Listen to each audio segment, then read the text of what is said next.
পিচ্চি বউ এখন পর্যন্ত কবুল বলেনি, তাহলে কি কবুল বলবে নাকি বলবে না? কি ঘটতে যাচ্ছে পিচ্চি বউ নাটকের 7 নম্বর এপিসোডে?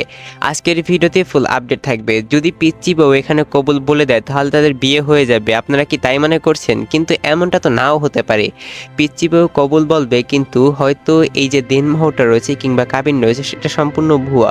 কারণ নাটকে নায়কের বাবা মা কিন্তু পিচ্চিবের পক্ষে ছিল এবং পক্ষে রয়েছে। তারা চাচ্ছে মূলত এমনটাই করতে যে নায়ক যাতে আফসোস করে পরবর্তীতে, কিন্তু আফসোস করে তো আর পিচ্চি বউ মিতুকে বিয়ে যাতে না করতে পারে সেই পদ্ধতি তারা করবে না।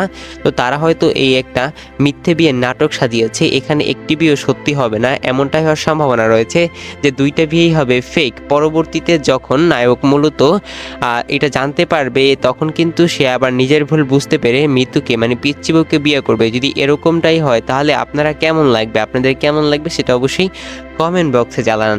এবং আজকের ভিডিওটি কে কোথা থেকে দেখতেছেন সেটাও কিন্তু আপনারা ভিডিওটিতে লাইক দিয়ে কমেন্ট বক্সে আপনারা অবশ্যই কিন্তু লিখে দিবেন। তো ডিয়ার ফ্রেন্ডস, এখন কথা হচ্ছে 7 নাম্বার এপিসোড কবে আপলোড করা হবে। Dear friends, 7 number episode upload করা হবে আপনারা 15 তারিখের ভিতরেই কিন্তু ইউটিউবে পেয়ে যাবেন আশা করা যাচ্ছে। তো বন্ধুরা, যদি আজকের ভিডিওটি আপনাদের ভালো লেগে থাকে তাহলে ভিডিওটিতে লাইক দিয়ে চ্যানেলটি এখনই সাবস্ক্রাইব করে ফেলুন এবং পাশে থাকা বেল আইকন প্রেস করে অল সিলেক্ট করেন প্রতিনিয়ত ভিডিওর আপডেটগুলো সবার আগে পাওয়ার জন্য। তো ডিয়ার ফ্রেন্ডস, আজকের মতো আমি এখানেই বিদায় নিচ্ছি। দেখা হচ্ছে খুব শীঘ্রই নতুন কোন নাটকের আপডেট ভিডিও নিয়ে। ততক্ষণ আপনারা সেই ভালো থাকুন, সুস্থ থাকুন এবং নিজেদের চারপাশ পরিষ্কার রাখুন। আল্লাহ হাফেজ সবাইকে। আসসালামু আলাইকুম।